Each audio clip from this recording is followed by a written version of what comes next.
Krome Cast. Check it out. I'm Sam Major, Commercial Director for Krome Technologies, and this week I'm joined by John Ledner, pre-sales consultant and telecom specialist. Hi John. How are you doing, Sam? You all right? Yeah, very good, thank you. Good. So today we're talking about lease line technology, diverse connections, and I guess some of the nuances and differences in how we recommend people ensure their communications are resilient. Okay. I guess to open with, and this is very much your area of expertise and not mine, and we've talked off camera about some of this, and I've had somewhat of an education, but Yep. I guess to open up with, we're talking about different lease lines communications. I've mentioned that I've just upgraded my home broadband. You have indeed. Yeah, and stunning 330 meg of unnecessary What are you going to do with download, that? I've no idea, and 36 of upload, etc., etc. But obviously that's pretty fast, and I think communications back 10 years ago, a 10 meg or 100 meg one was a lot of money back then, and now obviously it's, I guess it's consumer technology, but that's really fast. I guess the question begs, why would that not be suitable for most customers? 330 megs is an awful lot. It's a good question, and yeah, it's one of the ones I get asked the most. The best way to compare a residential connection to a lease line is use the road analogy. So if you imagine, say hypothetically our Chertsey office and our Manchester office, and there was one road that linked them. Okay. Yeah. Now that road has got a speed limit of 70 miles an hour. I'm sorry to tell you that, Sam. Apparently. Yeah, so that road has got a 70 mile an hour speed limit. Yep. Now imagine there's two scenarios. One scenario is that, yes, it's got a 70 mile an hour speed limit, but there's some road works, and also there are slow moving lorries going up and down it. So although it's got a 70 mile an hour speed limit, you're not actually going to do 70 miles an hour. You might do it in little areas. Other people using the road as well, right? Yeah, So it's exactly. not just our road. It's not just our road. There's a lot of traffic on it. There's roadworks, there's potholes, there's hills, and there's bends. So your average speed really is not going to. And now let's imagine another scenario where it's a perfectly straight road between the two offices. There is no traffic and there are no potholes. So if you imagine how quickly you would get from office to office. Clearly no more than 70 miles an hour, John. No, but I get the point. You would find that on the completely empty road, you would get there a lot quicker. And now also imagine that your job, Monday to Friday, 9 to 5, is moving up and down that road. Over a year, how much time you've saved moving along that road. So that's the key difference. So I guess the technology behind it is largely similar, but it's the zero contention. So obviously my connection at home, if everyone in the area is jumping on Netflix, Teams calls, etc., I've got a lot of people on the road with me, whereas if I have a lease line, no matter what I'm doing, that's mine. It's guaranteed. So if you've got a 100 meg lease line, that service is guaranteed. A residential service, if it goes off, you've got a service level agreement in place. It's not working, so the service level agreement on a product like that will be, we'll get it fixed by the end of the next working day. Now, a lease line, it's 6 hours, it has to be fixed. And that's 24/7. Okay. So you could ring your provider up at 11 o'clock at night on Christmas Eve and say, my lease line's gone off. They've got to get it up and running again within 6 hours. Okay. But a basic broadband or basic fibre connection, well, they would start looking at it at the beginning of the next working day, sorry. And the other big thing here is what's actually covered by it. So a basic fibre connection, it will have, it will be protected against a loss of service, but they wouldn't look at stuff like slow speeds or it drops out. Lease line, all of that is covered. So that's the fundamental differences between a... But it's a key difference. You think, just on the SLA piece, we are all... It's so important we're all connected. The way we communicate, people using SaaS-based applications, all this sort of stuff, without an internet connection, it's pretty critical, right? So if you're relying on it, it could be best endeavours next day. That's an awful lot of business that hasn't happened. And then again, over the Christmas periods or holidays and so on, I imagine that SLA probably gets missed a lot for residential. But if that's tied in and locked in for businesses, then that's an imperative. Yeah, it's if you imagine, nowadays, an internet connection is just as important as the power going into the building. So resilience is a massive thing, and that also leads us on to the conversation around a backup service. So you've got your primary lease line going into the building. Well, then one of the things that a lot of companies don't really think about is, do we put in a secondary connection? And you've got resilience, and then you've got full diversity. So what a lot of companies do, they say, yeah, we've got a backup. But what they don't do is they don't actually dissect that and say, well, what have you actually got? So they'll order a lease line from a provider, and they'll say, and the provider will say, do you want a backup with that, sir? Yes, I'll have a backup connection too. But what they end up doing is they put in a backup connection from the same provider that comes out the same telephone exchange, runs through the same ducting, and plugs into the same router. Yes. See where I'm going with this? Absolutely. Yeah. So if somebody comes along with a shovel and breaks the cable, well, you've lost both. So if the router was to fail, you've lost both. So the thing that you need to think about is you need to think about the path that connection takes. So, for example, one way of doing it is you can have it where you've got two separate routers. Okay. Yeah. So you're going to run the primary into router one and then the backup into the second, right? Yeah. But if they're still running from the same exchange down the same channeling, etc., the shovel in the road bit's taking them both out. Exactly that. Okay. Yeah. So follow the traffic back and think out how you can do it. So another way of doing it is we can provide a connection where you have one coming from one carrier and one coming from another carrier into two different routers. So if there's a network outage, so let's say for example we route one over OpenReach cabling and one over Virgin Media cabling. Yeah. So if OpenReach gets an outage, fails over. Okay. Now that's a great way of doing it, but there are advantages and disadvantages of doing that. So the advantage obviously is you're using a separate carrier, so you've got diversity in that way. Disadvantage of doing it, not many people realise this, you order a connection with a carrier other than OpenReach. Yeah, I was going to push on this because I'm kind of aware that most of the infrastructure is BT's, right? So at some point they all traverse BT. Yeah, what you find is what we call in the game as the lead-in, where it literally is the bit of wire going into the building. The last mile? The last mile, yeah, that's another term used. And so they'll utilise, so you've got no control over that. So when you order the connection, you say, right, I'm going to be smart and I'm going to go with two carriers. There's no way that we can say to the network team, we want it routing a different way. So you go to BT for one and Virgin for the other. Yeah. Thinking that's diverse, but there's no guarantee they're still not coming out the same exchange.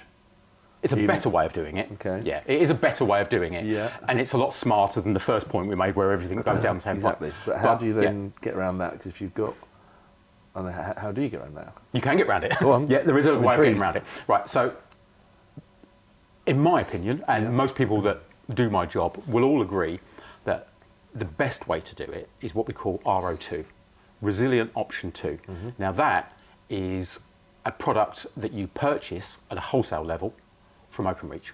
So Resilience Option 2 is where you have two completely diverse connections coming into the building. So you put in your first lease line, comes out of a telephone exchange, okay, and it comes down some stuff, goes to the distribution point in the street, the little green box, and then it goes into your building, into a router. So that's your first connection, and then they provision a second connection. And the second connection, first of all, it goes through a different exchange. The traffic routing goes through a different POP. Okay. It comes down different cabling from a different exchange, goes to a different green box on the side of the street, and comes in a different side of the building. So if you imagine there's your building, you've got so like that, fully diverse. Even though it's from the same carrier, BT themselves are offering, I call it separate, just separate ways in, right? So there's completely Chinese walled connections. So the question I have then, and as you said, you keep tracing this back, where's the redundancy in using one supplier, just using BT then? How does BT build that in? So it's a good question. So there is always a possibility that the whole of the OpenReach network goes down. But it would have to be the whole of the OpenReach network. Remember I was saying to you about POPs. So what happens is the first connection routes through a southern POP. So that's controlling the traffic in the south. Yep. But the other connection goes through a northern POP. Okay. Okay, so they are completely separate in that way, and there is no connection that is fully guaranteed. There is always going to be a point of failure, Yeah. but what you do in these things is you try and engineer it so the failure is the least. So It's looking at your kind of 5 nines of uptime in the infrastructure world and so Yeah. on. You can Yeah. mitigate it as much as possible, but there is always a there possibility. could be a cataclysmic event or Yeah. whatever it might be, so Yeah. you can't guarantee it. And the other thing is as well, what you tend to find when you look at outage, when you look at a fault, it can be broken down into two simple things. It's either network or local. Yeah. Okay.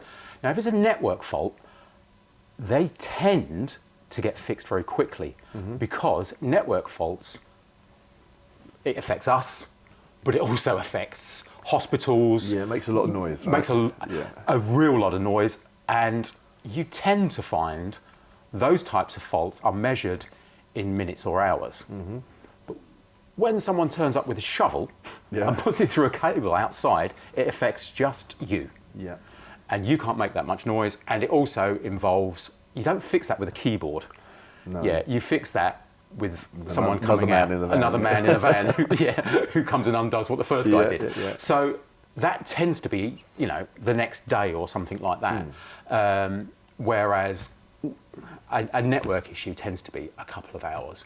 So that, in my opinion, is the most resilient way of protecting your business against a loss of service. Okay. Now, what of we're referring to there kind of a business. So a building uses RO2. Is that, Yeah. So we've got diverse connections in. BT have got north and south POP, so there's an extraordinary amount of resilience there. So that's safe. I now have a building over there. Do I have what's the best way for me to do I just put the same thing? Do I have another RO2 connection over there? Yeah. What's the best way, and what would your recommendation be if we hypothetical customer has got 2 sites or 3 sites? What is the best way of us arranging these connections for resilience and also take into consideration commercials? Because whilst comms pricing has come down, it's still not free. There's still investment has to be made. Yeah. I'm assuming that the RO2 way of doing it, obviously far higher cost than just having your basic fibre connection, right? But a very different service. So what would our recommendation be from a technical and commercial aspect if I've got multiple locations? So a good way. So let's say hypothetically, let's say for example, our Chertsey office and our Manchester office. Use that example again. Well, what we could do, we could be a bit smarter. We could put a lease line in each. Okay. But and then instead of having 2 more lease lines as the backups of the 2 sites, what we could do is we could do a point to point. Okay. And the best way to imagine that is imagine it like a bit of wire joining the 2 together. But what actually happens is it uses a lease line technology, but it doesn't break out to the internet. Okay, yeah. It just joins the 2 together. And then what you can do is you can do some clever stuff with your firewalls. So if Manchester goes off, it then utilises the point to point and gets its internet connection. Just reroutes the traffic. Reroutes the traffic over London. So I don't need the additional connection into that building. So single connection into each building and then the point to point, and I just route my traffic. Exactly. From what's available. And also, what's quite clever there is if you've got physical devices in each building, they're joined together. They're not breaking out over the internet, and you're not running traffic over the internet. So they are. So you can also do, if you've got servers, for example. I know a lot of us use cloud, but there is also a big thing about, do we want to use the cloud? And some people are quite into keeping stuff on-prem. But if you've got servers on-prem, they can just back up between each other. And you're not utilising your bandwidth for your internet connection. What about things like latency? It's going to be, I was thinking about, is there a certain distance where actually that's not... No, distance isn't a thing. You do find, if you're not breaking out over the internet and you're not utilising the internet, there's less steps. So you are going to have less latency. But to be honest with you, lease lines are so good anyway. You don't get a lot of latency anyway. So, so it's and that's the smarter way of doing things. A lot of people, they just say, buy a connection. Sometimes with this sort of stuff, you've got to be a bit smarter. For example, if we go back to that conversation again about using 2 carriers, we've got a client at the moment that we know that the Openreach comes in one side of the building and Virgin Media comes in another side of the building. Now, RO2 is fantastic and it's the best way of doing it, but if you could guarantee the connections come in separate parts of the building, then you're actually better off using 2 separate carriers. Okay, yeah. Okay, but that's where knowledge and consultancy comes into it. Well, that's because we know. Understanding, yeah. Well, It's not your first rodeo, John. You've done an awful lot of this over the years, right? Yeah. So, okay. Yeah. All right. So I guess takeaways from this. I mean, it's interesting the consideration you give there to use things like the point to point. It makes sense technically. It makes sense commercially. I'm assuming that it's less expensive to have a single point to point than the extra. Yeah. A point to point is more expensive than a lease line. Yeah. But not 2 lease lines. 2 lease lines. Yeah. And again, so that I Smart. would. Yeah. And you do see that I'll just add a line and have a primary and a. Yeah. Talked to a customer the other day. I want a 300 and a 100. I want a gig and a 3. All that. Yeah. And people just put that primary, secondary, but they didn't. I know we've re-engaged, had the conversation with them, but it's let's talk about things like Dervos carriers and so on. Actually, could we use a point? Could we do that smarter? But for so long, comms has just simply been primary and secondary. Give me a quote, and not enough thought goes into that, given how important it is. I mean, everyone's using at least one SaaS-based app. It's impossible not with 365 out there. You're using something that's SaaS-based. Your internet connectivity is so important to the uptime. The impact of business without the internet these days is through the roof, right? So I think careful consideration has to be given to these sort of things. Yeah. Another interesting one, actually, and we're seeing this quite a lot now, is clients are upgrading their primary as the demand on the service gets more and more. They're upgrading the primary, and they're forgetting about the backup. Yeah. And then what happens is the primary fails, and then the backup kicks in. But they're failing over to a backup they provisioned 10 years ago, and they've upgraded that one the primary so many times. They've not upgraded the backup, and then they go to use the backup, and the backup just goes, it just doesn't work. No. So that is another one we're seeing quite a lot, and that is another one that I'm pushing quite a bit on, saying, look at your backup, and also test it. Of course, yeah. Yeah, test it is another one. But in regards to takeaways from this, I think the first thing is look at your service level agreement. Look at what you've got, find out what your service level agreement is, and then your backup, question your backup. How is your backup actually literally wired up? Yes. Yeah, take it apart. Think about how it travels. Yeah. Does it use the same ducting? Ask all these questions. And also, an important one, test it. Yeah. Unplug it and see what happens. Yeah, indeed. Yeah. Maybe not right in the middle of the day. Yeah. As with these things, but definitely give it a test. Yeah. So the main ones, just to recap, the main ones is, first of all, look at your service level agreements, find out what actually does your supplier do if this thing turns off. Yeah. What are they contractually obliged to do? And look at your backup connection. Diverse? Is it diverse? Yeah. Is it just basic resilience? I guess also overall, just look at the way you're currently doing it, because you may have structured the design of that a number of years ago, and now there's a better way of doing it given the costs have come down and we can do clever things with point to points and so on.